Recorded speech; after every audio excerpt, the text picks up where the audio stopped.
I want to check in right now with Florida Senator Bill Nelson. He joins us by phone from Orlando. And Senator, as I say good morning, we have to remember this is the very early stages of this event. I don't know if you're getting to see the images we're seeing, but this is only going to get worse as it moves through your state. And that's when the relief effort will happen a day, 2 days, 3 days from now. In your discussion with federal officials, are they prepared to give your state what it's going to need? Yes. First of all, I want to give credit to you all. You've got it pretty well analyzed in your coverage, and your coverage is good because what has happened is this has shifted from an east coast of Florida hurricane to a west coast. And where Lester is in Tampa and those bays coming in, like Tampa Bay, like just north of Fort Myers, Charlotte Harbor, with the eye just off the coast in the Gulf of Mexico, the counterclockwise winds will bring that water up into those bays. And that's going to be the real damage. It's going to be that wall of water coming up into those bays with no place to escape. And therefore, you wall up the water, and you're going to get lots of water damage on the west coast of Florida.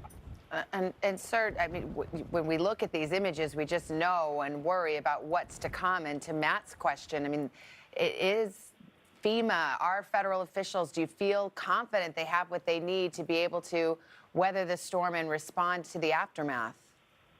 Indeed. FEMA is stretched, no doubt about it.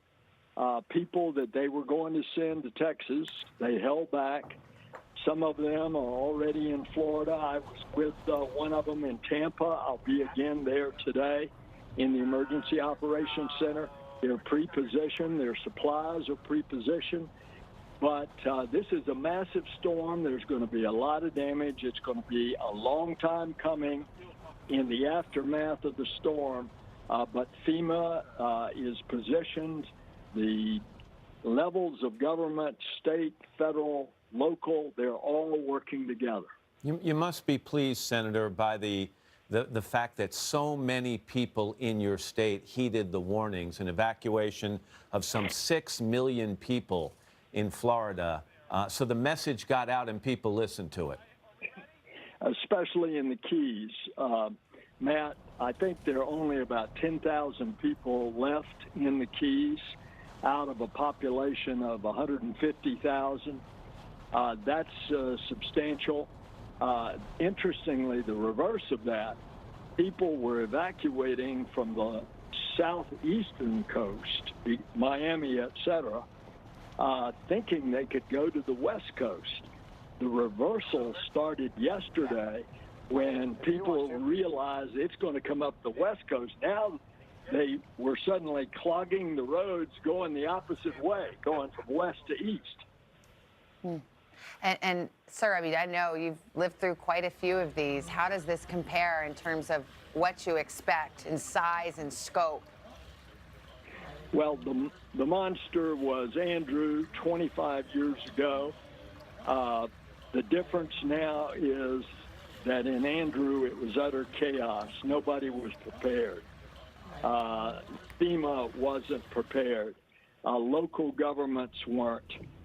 We had no building codes, and I'll never forget, in a helicopter over Ground Zero the day after the hurricane, Homestead, Florida, there were only 2 buildings left standing, the old bank building and an old Florida cracker house from the 1920s that was built to withstand the wind. Everything else was flattened. Now we have the building codes.